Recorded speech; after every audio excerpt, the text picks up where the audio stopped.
My dear student, be happy, be aware, be hardworking and live long.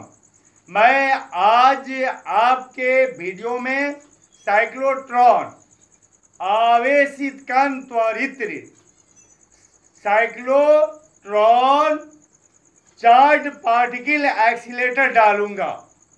अगर किसी तरह की समस्या हो तो कमेंट बॉक्स में अवश्य लिखेंगे। अगर पसंद हो वीडियो तो सब्सक्राइब करना नहीं भूलेंगे, अवश्य सब्सक्राइब करेंगे। साइक्लोट्रॉन के बारे में कुछ सुन लीजिए। साइक्लोट्रॉन एक ऐसी युक्ति है जिसके द्वारा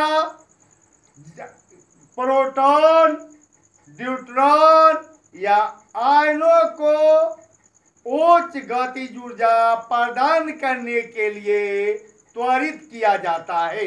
ऐसे मैं अच्छी तरीके से सचित्र रूप से समझा दे रहा हूं। क्लास 12, फिर सुने, class 12 physics section second exercise second विद्युत धारा का चुंबकीय प्रभाव, magnetic effect of electric current. Topic है साइक्लोट्रॉन या आवेशित कण त्वरित साइक्लोट्रॉन और चार्ज पार्टिकल एक्सीलेटर। साइक्लोट्रॉन एक ऐसी युक्ति है जिसके द्वारा प्रोटॉन, न्यूट्रॉन या आयनों को उच्च गति ऊर्जा प्रदान करने के लिए त्वरित किया जाता है। फिर सुने, साइक्लोट्रॉन एक ऐसी युक्ति है जिसके द्वारा प्रोटॉन, न्यूट्रॉन या आयनों को उच्च गतिज ऊर्जा प्रदान करने के लिए त्वरित किया जाता है। बनावट और कार्य विधि, कंस्ट्रक्शन एंड वर्किंग। इसमें तांबे के प्लेट के बने अर्धवृत्ताकार चक्रिका जैसे दो पात्र होते हैं। देखिएगा, अर्धवृत्ताकार चक्रिका जैसे दो पात्र हैं। एक को कहा गया है D1 और दूसरे को D2। ये दोनों पात्र डी जैसे दिखते हैं, इसलिए इन्हें डीज कहा जाता है। क्योंकि ये दोनों पात्र जो है D1 और D2 ऐसे लिख भी दिया गया है, डी की तरह दिखाई देने के कारण इन्हें डीज कहते हैं।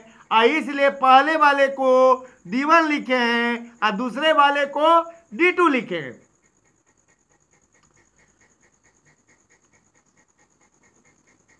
इसलिए इन्हें डीज कहा जाता है। तो बताए नहीं कि ये दोनों जो अर्धवृत्ताकार पात्र हैं, अर्धवृत्ताकार चक्रिका जैसे जो पात्र हैं, ये कैसे दिखाई देते हैं? डी जैसे दिखाई देते हैं, इसलिए इन्हें डीज कहा जाता है। और इनमें से एक को D1 और दूसरे को D2 कहते हैं।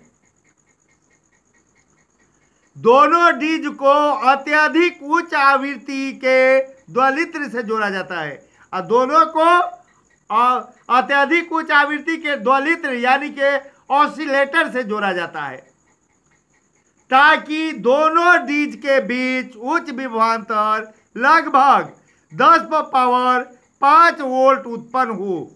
यानी कि इसे क्या हो, ताकि दोनों डीज के बीच उच्च विभवांतर लगभग, दोनों डीज के बीच यहाँ पर है ना, दोनों डीज के बीच जो खाली स्थान है उसी के बारे में कहा जा रहा है।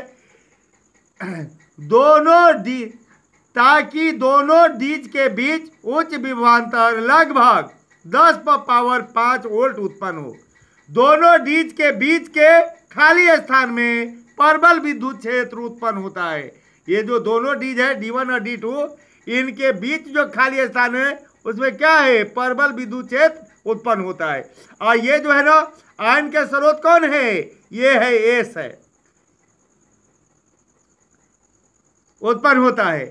जिस डीज के अंदर एक समान केवल चुंबकीय क्षेत्र रहता है। जब फिर से मिले, डीज के अंदर एक समान केवल चुंबकीय क्षेत्र रहता है जब D2 ऋणात्मक विभव पर रहता है। जब D2 ऋणात्मक विभव पर रहता है तब आवेश प्लस Q स्रोत एस से निकलकर, आवेश प्लस क्यू जो होता है स्रोत ए से निकलकर दोनों डी यानी के D1 और D2 के बीच विभवांतर भी अधिक होने के कारण ऊर्जा Q भी पाकर D2 में ऊर्जा Q भी पाकर D2 में ये D2 में अर्धवृत्तीय गति करता है। D2 में अर्धवृत्तीय गति पूरा करता है। फिर जब D1 ऋणात्मक विभव पर होता है तो आवेश Q प्लस Q D1 तथा D2 के बीच खाली स्थान के उच्च विभवांतर भी से ऊर्जा पाकर D1 में अर्धवृत्तीय गति करता है। बार बार ऐसा ही होते रहने से बार बार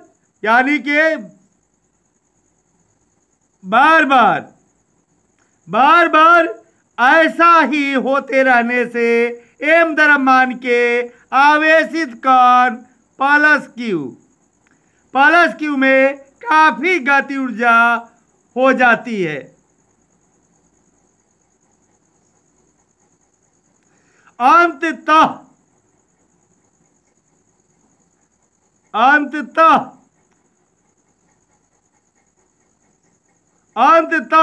इतना गति ऊर्जा अर्जित कर लेता है कि कोश की बाहरी दीवार पर पहुंच जाता है, जिसे डिफ्लेक्टर प्लेट द्वारा